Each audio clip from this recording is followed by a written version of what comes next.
Website ఉంది, పెద్ద పెద్ద సెలబ్రిటీలు చేస్తున్నారు. ఏమైనా ఇంటి పక్కన సందులో చేస్తున్నారా? ఏదో చీకటిగా చేస్తున్నారా అండి? మాకు తెలియదండి అని పబ్లిక్లో చేస్తున్నారు. రోజు వస్తుంది, ఈ రోజు రాత్రి వచ్చింది. నన్ను ఒక సామాన్య మానవుని నేను కనిపెట్టి మీకు చెప్తే అంతవరకు మీరు 2021 నుంచి ఇంతవరకు ఏం చేస్తున్నారు? ఇన్ని వేల కోట్ల పోతే తెలుగు రాష్ట్రాల సీఎంలు ఏం చేస్తున్నారు? మీ లోకేష్ గారు రెడ్ బుక్లో ఉన్న వాళ్ళు నన్ను పచ్చి బూతులు తిట్టారు, మా అమ్మని తిట్టారు, మా ఇంటిని తిట్టారు, ఆ అమ్మ మొత్తం హెరాస్మెంట్ చేశారు. ఏం చేసినా నేను ఓకే, ఆ తెలుగుదేశం నాయకులు కానీ నేనేం అంచట్లేదు. రేపు ఇదే గోవింద యాప్లోని చచ్చిపోతే ఎవరైనా తక్షణమే యాక్షన్ తీసుకోండి. మన డబ్బు ఇవ్వండి. మహాదేవ్ అనే బెట్టింగ్ యాప్ ఉంది. 10,000 జ్యూసులు అమ్ముకున్నాడు, చెప్పులు కుట్టుకున్నాడు, 10,000 కోట్లు దుబాయ్ తీసుకెళ్ళిపోయారు. మొత్తం ప్రభుత్వాలు అన్ని చోద్యం చూస్తున్నట్టు చూసాయి.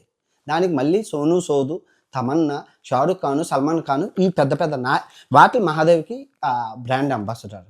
తర్వాత బినోను 50,000 కోట్లు తీసుకెళ్ళిపోయారండి. 50,000 కోట్లు తీసుకెళ్ళిపోయాక గవర్నమెంట్ బ్యాన్ చేసింది. చేతులు కాలేక ఆకులు పట్టుకునేదేంటి?